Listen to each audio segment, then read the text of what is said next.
اولاد کے لیے دعا مانگنا انبیاء اور اہل ایمان کا شیوا رہا ہے۔ ابراہیم علیہ السلام نے دعا کی تھی، رب ہب لی من الصالحین، اے میرے رب مجھے نیک اولاد عطا فرما۔ اہل ایمان کی دعا اللہ تعالیٰ نے قرآن مجید میں ذکر کی ہے، وَأَصْلِحْ لِي فِي ذُرِّيَّتِي، اور میری خاطر میری اولاد کی اصلاح کر دے۔ زکریا علیہ السلام نے دعا کی تھی، فَهَبْ لِي مِن لَّدُنْكَ وَلِيًّا يَرِثُنِي وَيَرِثُ مِنْ آلِ يَعْقُوبَ وَاجْعَلْهُ رَبِّ رَضِيًّا، مجھے اپنے پاس سے ایک وارث عطا فرما جو میرا وارث بنے اور آل یعقوب کا وارث ہو، اور اے میرے رب اسے پسند کیا ہوا بنا، وہ ایسا ہو جس سے تو راضی ہو جائے، وہ پسندیدہ ہو۔ ابراہیم علیہ السلام نے دعا کی تھی، رب اجعلنی مقیم الصلاۃ ومن ذریتی ربنا وتقبل دعا، اے میرے رب مجھے بھی اور میری اولاد کو بھی نماز قائم رکھنے والا بنا، اے رب میری یہ دعا قبول فرما۔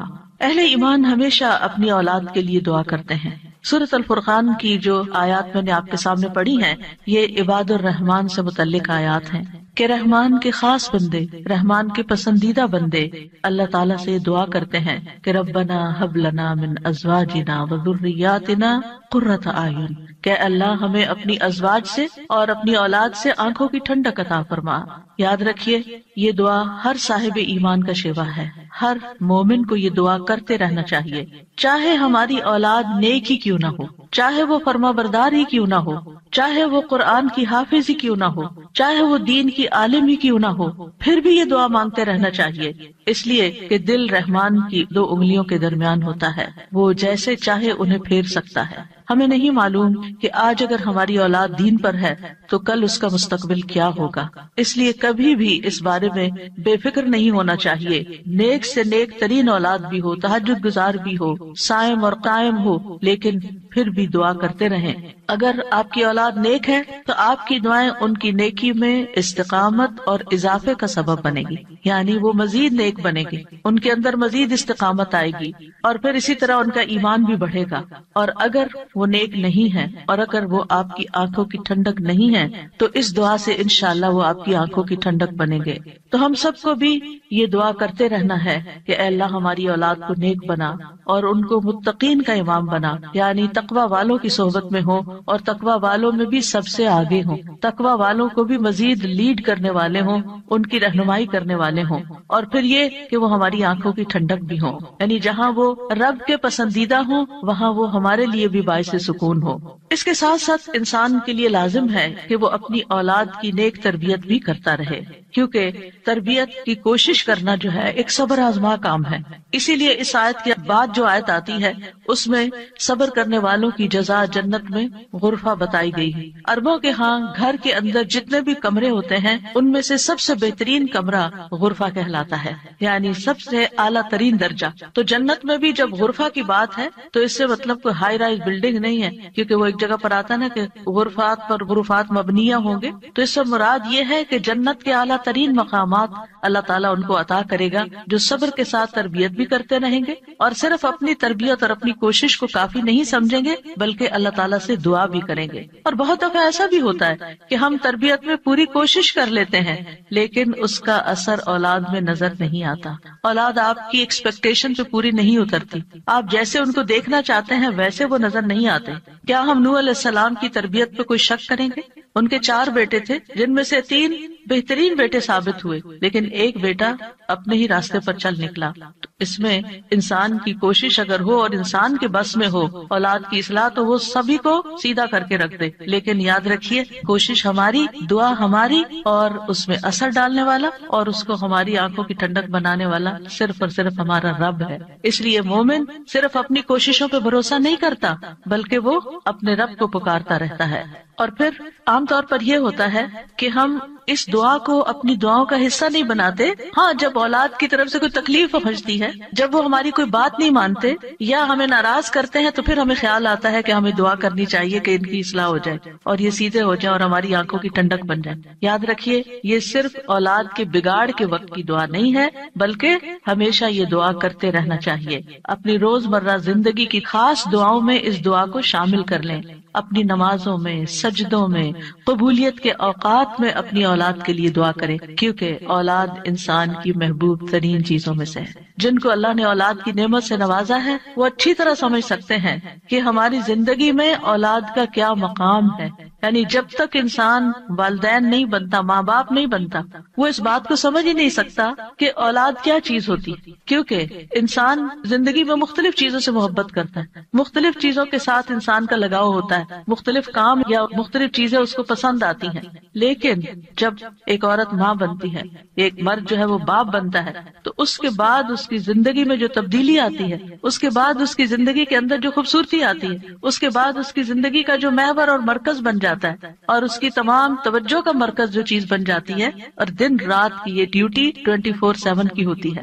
یعنی باقی چیزوں سے تو آپ کسی وقت الگ بھی ہو سکتے ہیں، مگر یہ وہ رشتہ ہوتا ہے کہ جس سے آپ پھر مرتے دم تک الگ نہیں ہو سکتے، کیونکہ وہ آپ کے جسم کا ایک حصہ ہوتا ہے. اور اللہ تعالیٰ آپ کے دل میں ہر چیز سے زیادہ ان کے لیے محبت ڈال دیتا ہے، اور ان کی خوشی آپ کو خوش کرتی ہے اور ان کا دکھ آپ کو دکھی کرتا ہے. اس لیے انسان کو ہمیشہ اپنی دعاؤں میں یہ خاص دعا کرتے رہنا چاہیے، اور قبولیت کے اوقات میں بھی، کیونکہ اولاد سے ملنے والی آنکھوں کی ٹھنڈک اسی وقت ہوتی ہے جب اولاد سیدھے رستے پر ہوتی ہے، جب اولاد نیک ہوتی ہے، اچھے کام کر رہی ہوتی ہے، تو پھر ہی ماں باپ کی آنکھوں کی ٹھنڈک ہوتی ہے.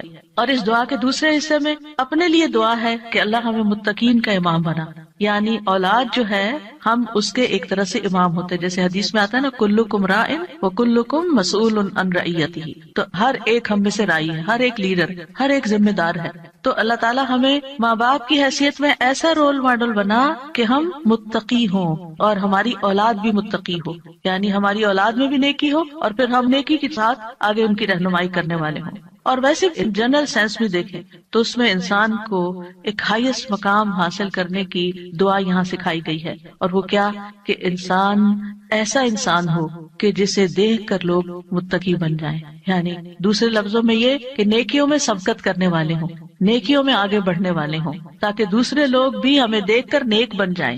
مثلاً اگر ایک مرد اول وقت میں مسجد میں جا کر نماز پڑھتا ہے تو اس کے بچوں پر اس کا کیا امپریشن ہوگا. یعنی اگر باپ ذمہ دار ہے تو بچے بھی دیکھ کر کہیں گے کہ ہاں ہمیں بھی یہی کام کرنا ہے، کیونکہ بچے ابتدائی زندگی میں خاص طور پر باپ کو، ماں کو بہت فالو کر رہے ہوتے ہیں. پھر اسی طرح اگر آپ کا پڑوسی آپ کو دیکھتا ہے، آپ کے کولیگز آپ کو دیکھتے ہیں کہ آپ کی توجہ سب سے زیادہ کس چیز کی طرف ہے، تو وہ بھی آپ کی دیکھا دیکھی نیکی کے کام میں آگے بڑھتے ہیں. آپ صدقہ کرتے ہیں اور کوئی آپ کو دیکھ رہا ہے، آپ کا مقصد نہیں دکھانا، لیکن کسی کو نظر آ جاتا ہے تو آپ کو دیکھ کر وہ بھی شروع کر دیتا ہے. تو آپ اس کے کیا بن گئے؟ امام. یعنی آپ لیڈ کر رہے ہیں، آپ آگے ہیں اور وہ آپ کو فالو کر رہے ہیں. تو ہمیں یہ دعا کرنی چاہیے اپنے لیے کہ اللہ ہمیں نیکی کے کاموں کا امام بنا، متقین کا امام بنا. تو یہاں ہم دیکھتے ہیں کہ یہ عباد الرحمن کی صفات میں سے ایک صفت ہے، اور وہ کہتے ہیں والذین یقولون ربنا ہب لنا. ہب کا لفظ جو ہے یہ ہبہ سے ہے، اور ہبہ کہتے ہیں بلا معاوضہ کوئی چیز دینا. یا رب ہم نے کچھ کیا نہیں، لیکن تو اپنے پاس سے ہمیں عطا فرما، اپنی خاص رحمت سے ہمیں یہ عطا فرما. من ازواجنا، ازواج کا لفظ جو ہے یہ زوج سے ہے. جن اور حیوانات ان سب میں نر اور مادہ پایا جاتا ہے جو ہر ایک دوسرے کا زوج کہلاتا ہے. یعنی عورت کے لیے بھی یہ لفظ استعمال ہوتا ہے اور مرد کے لیے بھی استعمال ہوتا ہے. اگر مرد یہ دعا کریں گے تو اپنی بیویوں کے لیے کریں گے کہ ہماری بیویاں ہمارے لیے آنکھوں کی ٹھنڈک ہوں، اور اگر عورتیں یہ دعا کریں گی تو ان کے ازواج ان کے خاوند ہوں گے کہ ان کو ہمارے لیے آنکھوں کی ٹھنڈک بنا. اور ذریات سے مراد ذریت جو ہے صرف اولاد نہیں ہوتی، اولاد کی اولاد بھی ذریت کہلاتی ہے. کیونکہ آپ نے دیکھا ہوگا کہ جب آپ اپنی اولاد کے لیے دعا کرتے ہیں اور وہ کسی قابل ہوتی، بڑی ہوتی، پھر ان کے بچے پیدا ہوتے ہیں، تو بعض اوقات اپنے بچوں سے زیادہ بچوں کے بچے پیارے ہو جاتے ہیں. اور اگر وہ نیک بنتے ہیں تو ہمیں آنکھوں کی ٹھنڈک نصیب ہوتی ہے، اور اگر بچوں کے بچوں میں کوئی بگاڑ آ جائے تو آپ ایکولی دکھ اور تکلیف میں مبتلا ہو جاتے ہیں. تو اس لیے یہ بہت جامع دعا ہے کہ ہم صرف اپنے لیے نہیں، اپنے بچوں کے لیے نہیں، بلکہ اپنی نسلوں کے لیے دعا کر رہے ہوتے ہیں. تو ربنا ہب لنا من ازواجنا وذریاتنا، اور ذریات میں قرۃ اعین، آنکھوں کی ٹھنڈک. آپ کو معلوم ہے کہ آنکھیں ٹھنڈی بھی ہوتی ہیں اور گرم بھی ہوتی ہیں. آنکھوں سے جب آنسو بہتے ہیں، خوشی کے آنسو بہیں تو آنکھیں ٹھنڈی ہوتی ہیں، اور اگر غم کے آنسو ہوں تو آنکھیں گرم ہو جاتی ہیں. تو آنکھوں کی ٹھنڈک کا مطلب ہے خوشی، مسرت. اور پھر یہ کہ آنکھوں کی ٹھنڈک ہو تو انسان پرسکون رہتا ہے، نیند بھی سکون سے آتی ہے. کہ بچوں کی طرف سے اگر انسان کو بے فکری ہو کہ وہ اچھے کام کر رہے ہیں، اچھی جگہ پر ہیں، سیف ہینڈز میں ہیں تو انسان کے بہت سے غم دکھ پریشانیاں ختم ہو جاتی ہیں، وہ بے فکر ہو جاتا ہے. اور پھر اسی طرح یہ ہے کہ جب آنکھوں کی ٹھنڈک ہوتی ہے تو انسان کے دل کو بھی قرار ملتا ہے. یعنی آنکھوں کی ٹھنڈک صرف آنکھوں تک نہیں رہتی بلکہ آنکھوں سے انسان جو کچھ دیکھتا ہے وہ اس کے دل تک اتر جاتا ہے. ابن عباس کہتے ہیں اس سے مراد ان کی وہ اولاد ہے جو اللہ کی اطاعت کے کام کرے تاکہ دنیا اور آخرت میں انہیں آنکھوں کی ٹھنڈک نصیب ہو. یعنی جو بچے نیک ہوتے ہیں وہ ماں باپ کے لیے ان کی زندگی میں بھی خوشی کا باعث ہوتے ہیں، اور جب ماں باپ فوت ہو جاتے ہیں تو وہ ان کے لیے صدقہ جاریہ بن جاتے ہیں. اور پھر جب قیامت کے دن اٹھیں گے اور اولاد اور والدین کو اللہ سبحانہ وتعالی جمع کر دے گا اپنی جنتوں میں تو یہ وہاں بھی ان کو دیکھ دیکھ کر خوش ہوتے رہیں گے. obviously جو بچے ماں باپ کے ساتھ نہیں جا سکیں گے، جو ماں باپ کا دین چھوڑ گئے یا ان کا راستہ چھوڑ گئے یا نماز روزہ چھوڑ گئے، تو پھر ظاہر ہے کہ وہ بچے چاہے دنیا میں کتنے بھی کامیاب کیوں نہ ہوں وہ آخرت میں ساتھ نہیں ہوں گے. تو اس لیے جب یہ دعا کرتے ہیں تو اس میں ان کی ہدایت اور صلاح کی دعا بھی آ جاتی ہے. یعنی یہاں اس دعا سے مراد صرف بچوں کا ظاہری حسن اور خوبصورتی اور ان کی دنیا کی کامیابیاں اور دنیا میں ان کا مال و دولت کمانا، یہ بھی ٹھیک ہے، خوشی کی بات ہوتی ہے.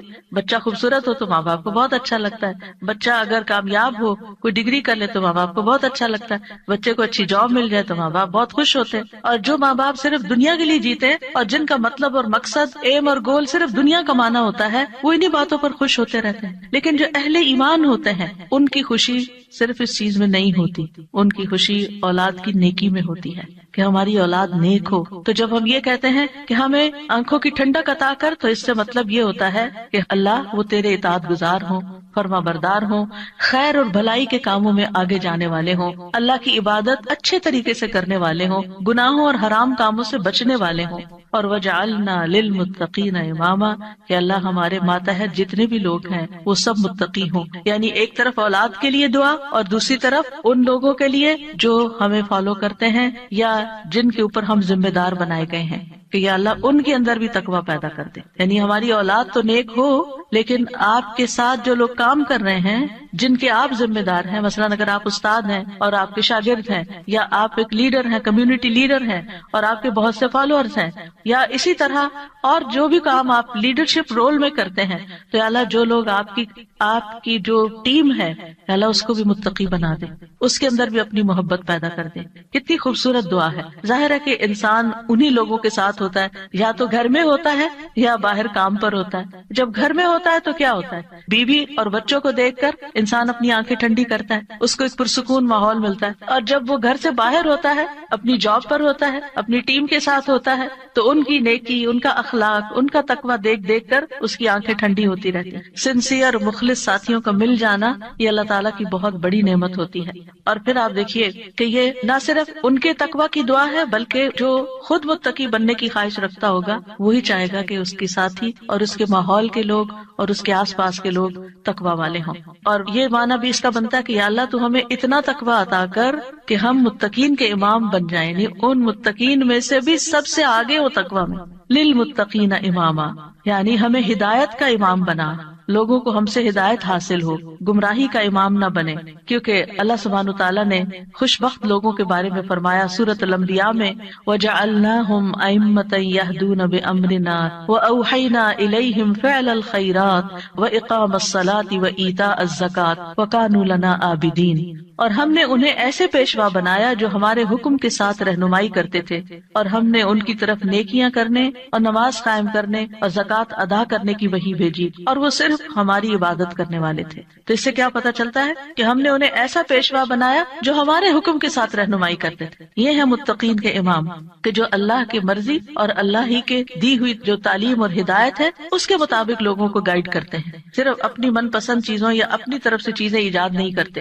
اور اہل شقاوت بدبخت لوگوں کے بارے میں آتا ہے وَجَعَلْنَاهُمْ أَئِمَّةً يَدْعُونَ إِلَى النَّارِ، ہم نے ان کو ایسے امام بنایا جو لوگوں کو آگ کی طرف بلاتے ہیں، جیسے فرعون تھا، قارون اور اس طرح کے لوگ ان کو فالو کرتے تھے اور وہ خود بھی آگ کی طرف جانے والے، جیسے فرعون کے بارے میں آتا ہے يَقْدُمُ قَوْمَهُ يَوْمَ الْقِيَامَةِ فَأَوْرَدَهُمُ النَّارِ، کہ قیامت کے دن وہ اپنی قوم کو لیڈ کر رہا ہوگا اور انہیں آگ میں لے جا کے گرائے گا. تو اس لیے بہت ضروری ہے کہ ہم خیر میں اچھا نمونہ بنے. اور ویسے بھی آپ دیکھیں کہ انسان کے امپریشنز ہوتے ہیں، انسان جو کچھ کرتا ہے، اچھا کرتا ہے یا برا کرتا ہے، اس کے آثار ہوتے ہیں. یعنی آپ اچھا کرتے ہیں اور آپ کو دیکھ کے جتنے لوگ خاموشی سے اچھا کر لیتے ہیں وہ سارے آپ کے آثار ہو گئے، اور ان سب کی نیکی آپ کی نیکی میں جمع ہو گئی. اور آپ کو دیکھ کر اگر کوئی شخص غلط ٹرینڈ اختیار کرتا ہے تو اس کی قباحت بھی آپ کے پلے میں پڑ گئی. تو متقین کا امام بننے کے لیے یاد رکھیے دو چیزیں بڑی اہم ہیں، ایک ہے صبر اور دوسرے ہے یقین.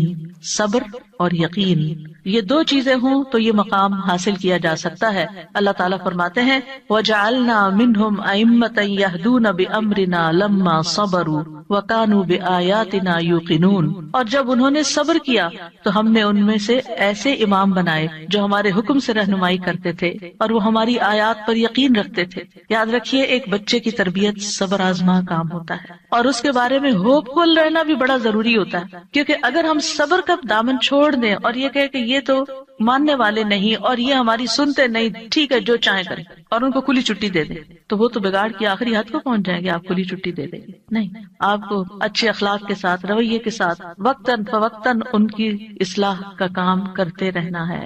اور یہ صبر آزما کام ہے. یعنی بعض اوقات آپ کا دل اندر سے کٹ رہا ہوگا، آپ شدید غصے کا شکار ہوں گے، شدید نفرت کا شکار ہوں گے ان کے کسی غلط کام پر، لیکن آپ اس کا ایسا اظہار نہیں کریں گے کہ جس سے وہ ہمیشہ کے لیے آپ کو خیر بات کہہ کے چلے جائیں اور آپ سے کٹ جائیں. کیونکہ آپ دیکھیں بہت سے بچے ایسے ہوتے ہیں جو ماں باپ کی نیگنگ سے اور ماں باپ کی بد اخلاقی اور بدسلوکی سے پھر وہ ہمیشہ کے لیے ان کو چھوڑ ہی جاتے ہیں. تو ایسا کوئی طریقہ اختیار نہیں کرنا کہ جس سے وہ دور ہوں، بلکہ محبت کے ساتھ. یعنی اگر ان کے اندر آپ دیکھتے ہیں کچھ چیزیں ایسی ہیں جو درست نہیں، تو محبت کے ساتھ اور صبر کے ساتھ دعائیں کرتے کرتے ان کی اصلاح کرتے جائیں. ہو سکتا ہے آپ اپنی زندگی میں نہ دیکھیں وہ دن جس کو آپ دیکھنا چاہتے ہیں، لیکن مرنے کے بعد آپ کو ان کی دعائیں پہنچ رہی ہیں، آپ کی وہ محنت ضائع نہیں جائے گی. تو لما صبروا، صبر کرنا بہت ضروری ہے. اور پھر یہ ہے کہ ان کی طرف سے جتنی بھی آزمائشیں آئیں، ان کی طرف سے جو تکلیفیں آپ کو پہنچے، کیونکہ جو بھی ماں باپ بنتے ہیں وہ سب جانتے ہیں کہ اولاد کی طرف سے بعض اوقات آنکھوں کی ٹھنڈک سے زیادہ تکلیفیں ہی پہنچتی. یعنی وہ آپ کا مقام نہیں سمجھتے جب تک وہ خود ماں باپ نہیں بنتے، ان کو سمجھ نہیں آتی کہ ماں باپ کا مقام کیا ہے اور ماں باپ کی تکلیف کیا ہے. لہٰذا ایسے تمام مواقع پر صبر سے کام لینا ہے. اور دوسرا یہ کہ یقین رکھنا ہے، بے یقینی سے دعا نہیں کرنا، یقین رکھنا ہے کہ اللہ میری دعائیں سنتا ہے اور وہ ضرور سنے گا.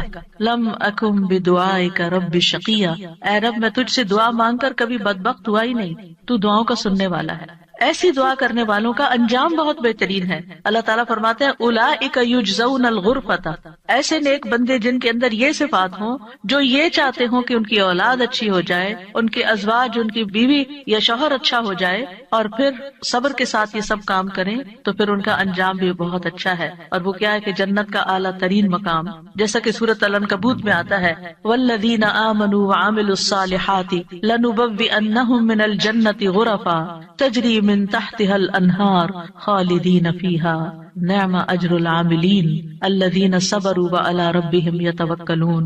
اور جو لوگ ایمان لائے اور انہوں نے نیک کام کیے، ہم انہیں ضرور ہی جنت کے اونچے گھروں میں جگہ دیں گے، یعنی بہترین مقام پر جگہ دیں گے جن کے نیچے سے نہریں بہتی ہیں. یعنی اوپر جب ہوتا ہے تو نیچے کا سین زیادہ بہتر نظر آتا ہے. ہمیشہ ان میں رہنے والے ہیں. دنیا میں آپ اگر کوئی ایسی جگہ پر، کسی سی سائڈ پر، کسی بہترین سینری اور گرینری کے مقام پر، اونچے کسی ہائیسٹ فلور پر پینٹ ہاؤس خرید بھی لیں، رہ بھی لیں، لیکن آپ کو ہر وقت دھڑکا لگا رہتا ہے کہ پتہ نہیں کب دنیا سے چلے جانا ہے، یا اگر رینٹ پر رہ رہے ہیں تو پتہ نہیں کب یہاں سے نکلنا پڑ جائے، تو آپ پوری طرح انجوائے نہیں کر سکتے. یعنی انسان جتنا بھی چاہے دنیا میں کمپلیٹ انجوائمنٹ ہے ہی نہیں، کیونکہ اس کے ساتھ کئی مسائل اور کئی مشکلات ہوتی ہیں. لیکن آخرت میں بلند ترین مقامات میں فرمایا خالدین فیہا، وہ اس میں ہمیشہ رہیں گے. نکلنے کا، اس کو چھوڑنے کا، اس کے خراب ہونے کا، اس کی مینٹیننس کا کوئی فکر ہی نہیں ہے، صرف انجوائمنٹ ہی ہے. نعم اجر العاملین، لیکن یہ کس کو ملتا ہے؟ جو عمل کرتے ہیں، جو کام کرتے ہیں، جو محنت کرتے ہیں. کتنا اچھا اجر ہے عمل کرنے والوں کا. کون ہے وہ عمل؟ کیا دو عمل بتائے گئے؟ الذین صبروا وعلی ربہم یتوکلون، وہ جو صبر کرتے ہیں اور اپنے رب پر توکل کرتے ہیں، بھروسہ کرتے ہیں. اور اس کے علاوہ حدیث سے بھی اس مقام کو حاصل کرنے کی بات ہمیں پتہ چلتی ہے. نبی صلی اللہ علیہ وسلم نے فرمایا جنتی لوگ اپنے سے بلند کمرے والے کو، غرفہ والوں کو اپنے اوپر ایسے دیکھیں گے جیسے وہ دنیا میں چمکدار گہرے ستارے کو دیکھتے. اتنے بلند ہوں گے ان کے مقامات. آپ سوچئے کبھی آپ جب جہاز پر ونڈو سیٹ پر بیٹھے ہوتے ہیں تو آپ جب نیچے دیکھتے ہیں تو بعض بہت ہی خوبصورت مناظر نظر آتے ہیں. تو آپ سوچئے کہ جس کا گھر وہ ستارے کی جگہ پر ہو، اتنا بلند مقام اس کو مل چکا ہو، تو پھر اس کو کیا کچھ نظر نہیں آئے گا نیچے. فرمایا کہ جس طرح وہ دنیا میں چمکدار گہرے ستارے کو دیکھتے ہیں جو آسمان کے مشرقی یا مغربی کنارے میں بہت دور ہوتا ہے، ان میں سے ایک دوسرے سے افضل ہوگا. لوگوں نے عرض کیا یا رسول اللہ یہ تو انبیاء کے محل ہوں گے جنہیں ان کے سوا اور کوئی نہ پا سکے گا.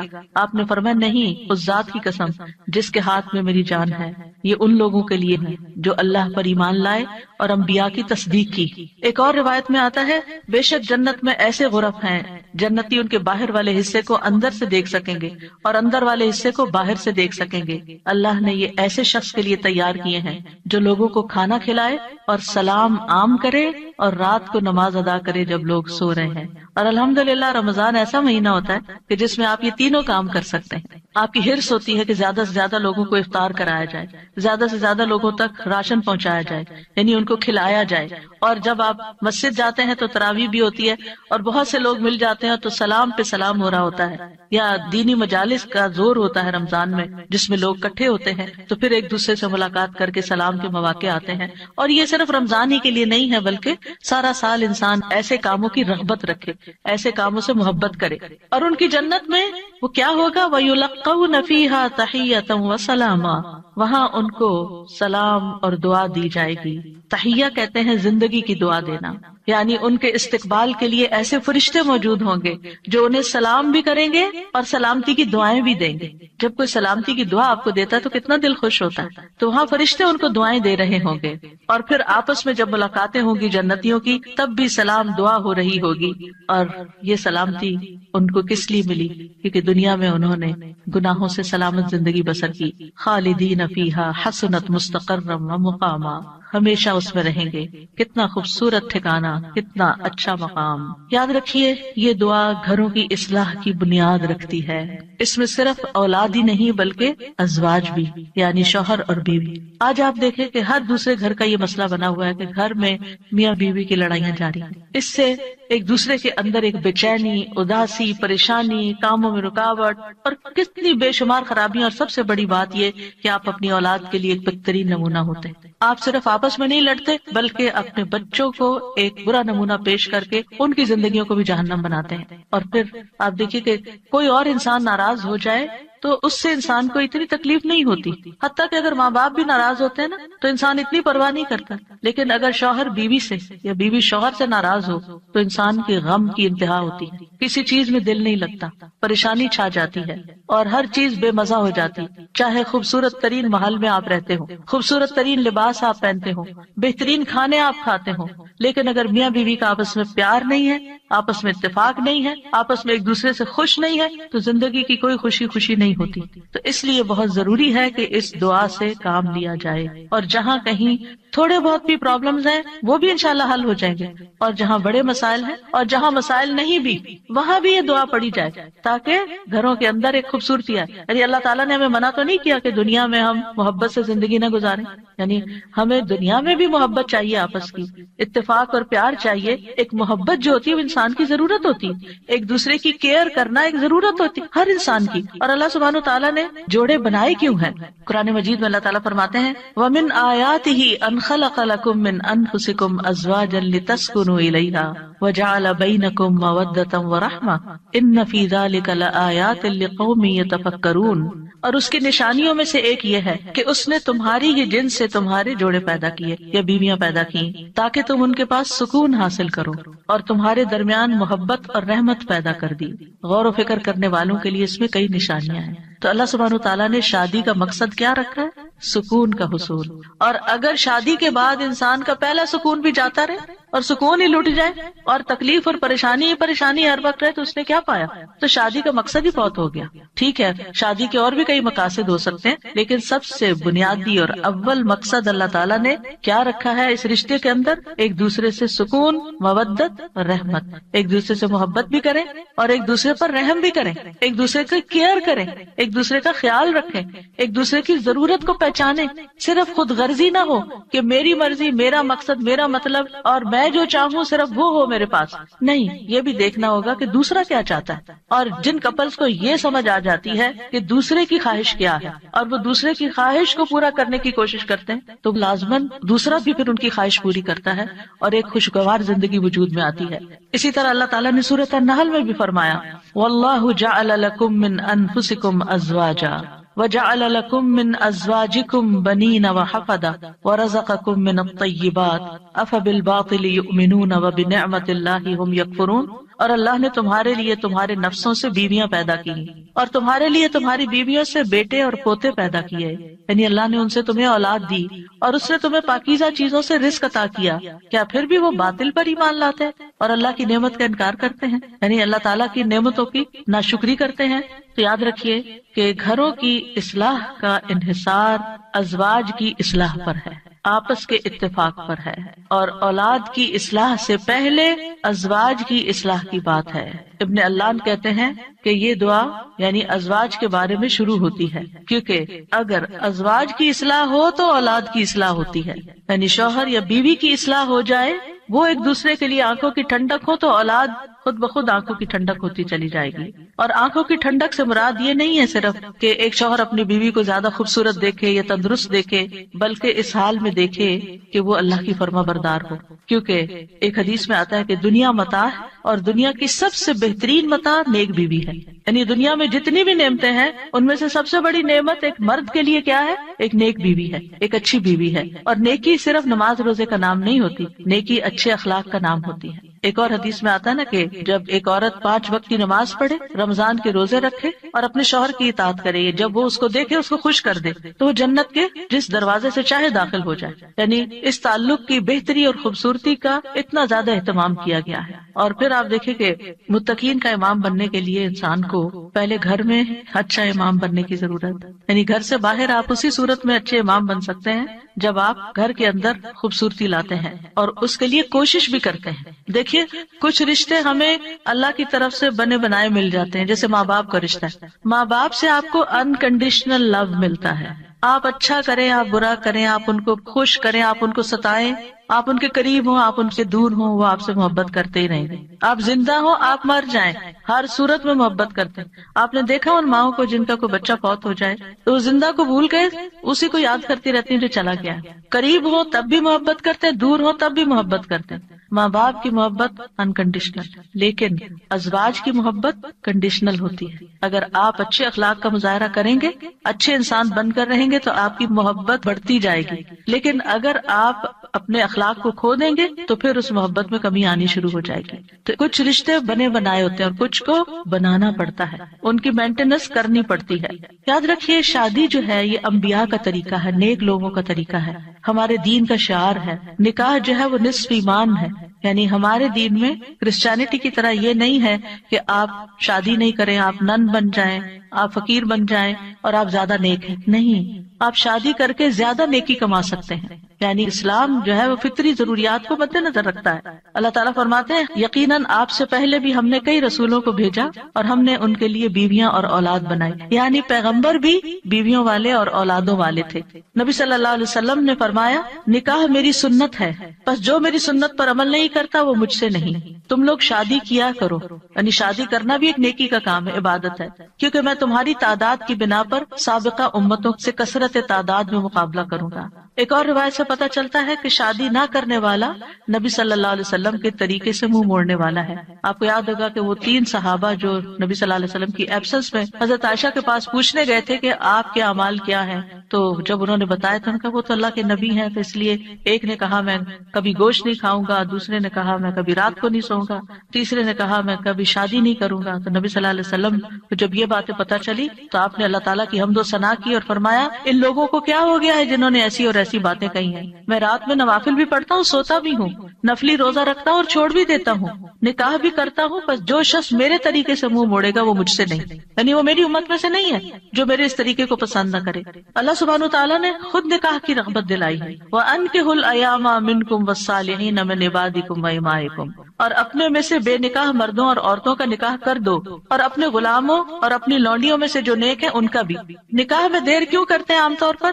کہ ابھی بچے کچھ کماتے نہیں ہیں، فرمایا اگر وہ محتاج ہوں گے اللہ ان کو اپنے فضل سے غنی کر دے گا، اور اللہ وسعت والا اور سب کچھ جاننے والا ہے۔ اور پھر شادی ویسے بھی آپ دیکھیں نگاہ کی حفاظت کا ذریعہ ہے، شرمگاہ کی حفاظت کا ذریعہ ہے، نصف دین مکمل کرنے کا ذریعہ ہے۔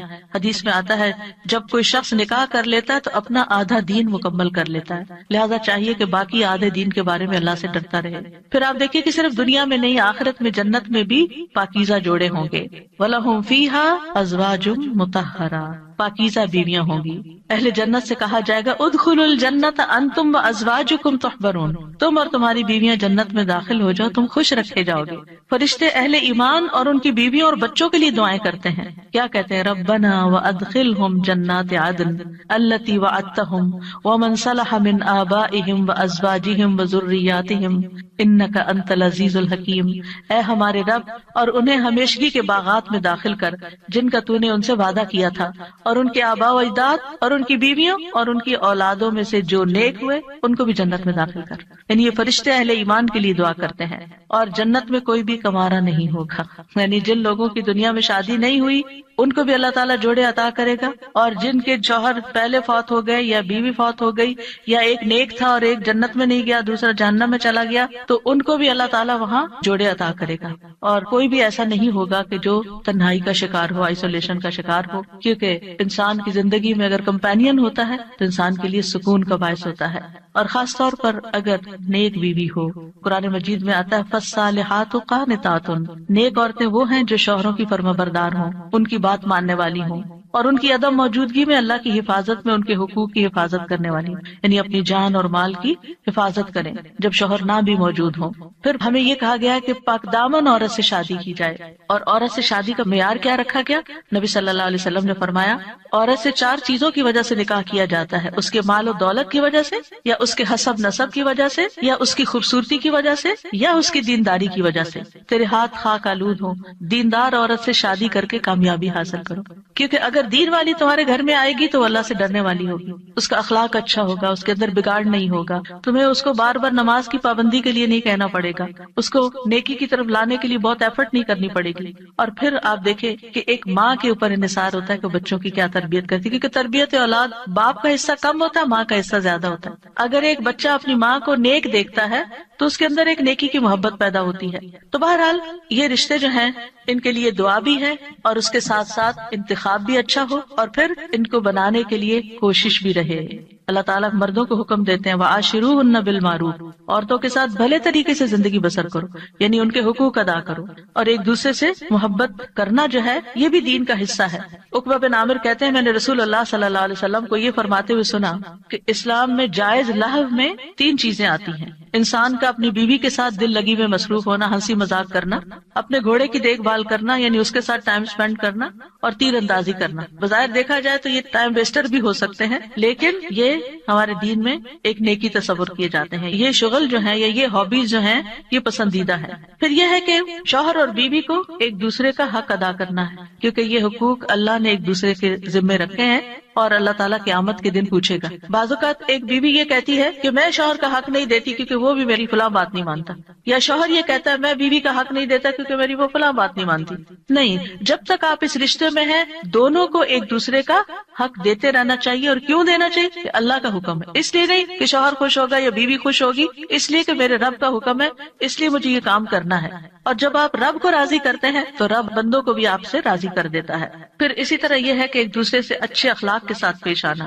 نبی صلی اللہ علیہ وسلم نے فرمایا ایمان کے لحاظ سے کامل مومن وہ ہے جو اخلاق میں سب سے اچھا ہے، اور تم میں سے بہتر شخص وہ ہے جو اپنے گھر والوں کے لیے اچھا ہے، اور ایک روایت میں بیویوں کے لیے اچھا ہے. اس میں آپ دیکھیے کہ لوگ گھر سے باہر تو ہر ایک سے بڑا اچھا اخلاق رکھتے ہیں، لیکن گھر میں منہ بنا کے رکھتے ہیں، تو یہ اچھے اخلاق کی علامت نہیں. اللہ تعالیٰ نے جو کرائیٹیریا دیا ہے وہ کیا ہے کہ سب سے اچھا وہ ہے جس کا گھر میں اخلاق اچھا ہے. پھر اسی طرح یہ ہے کہ بد زبانی نہیں کرنی چاہیے. پھر بیوی کے ذمہ ہے کہ شوہر کی بات ماننے کے علاوہ شوہر کے مال اور اولاد کی حفاظت کرنے والی ہو، ان کو ضائع نہ کرے، صابر و شاکر ہو.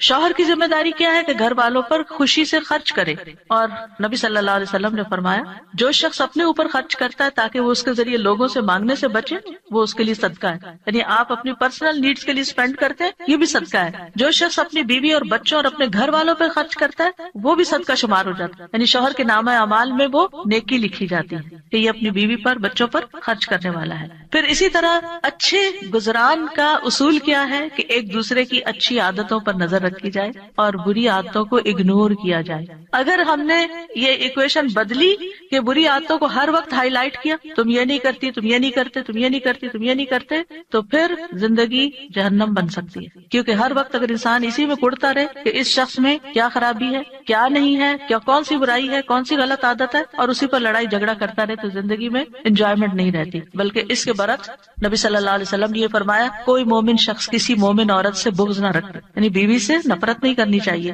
اگر عورت کی ایک عادت ناپسند ہوگی تو کوئی دوسری عادت پسند ہوگی. تو کیا مطلب ہے کہ ناپسند بات کو چھوڑو، جو پسندیدہ ہے اس پر نظر رکھو. پھر اسی طرح یہ ہے کہ نیک اولاد کے لیے بھی کوشش کے علاوہ اور دعائیں بھی ہمیں سکھائی گئی ہیں، جیسے ان کی پیدائش سے پہلے ہی دعا کرنا، ربی ہب لی من الصالحین، اے میرے رب مجھے نیک اولاد عطا کر. یعنی ابھی اولاد ہوئی نہیں لیکن پہلے سے ہی دعا مانگنا شروع ہو جائے انسان کہ اللہ مجھے نیک اولاد دینا. اور پھر یہ کہ شادی کے وقت ایسی عورت کا انتخاب کرنا جس کے اندر بچے پیدا کرنے کی صلاحیت ہو، کیونکہ نبی صلی اللہ علیہ وسلم نے اس بات کا حکم دیا کہ محبت کرنے والی اور زیادہ بچے پیدا کرنے والی عورت سے شادی کرو. یعنی یہ ہمارے دین میں پسندیدہ چیز ہے. پھر اسی طرح شادی سے ملنے والی جو نیک اولاد ہے اس کا فائدہ کیا ہے کہ وہ مرنے کے بعد والدین کے لیے دعائیں کرتی ہے اور ماں باپ کے لیے صدقہ جاریہ بن جاتی ہے، اور یہ والدین کی درجات کی بلندی کا ذریعہ بنتا ہے. جہاں تک اولاد کی تربیت کا تعلق ہے تو اولاد کے بارے میں سوال ہوگا، یعنی ماں باپ دونوں سے پوچھا جائے گا کہ انہوں نے ان کی تربیت میں کیا کوشش کی.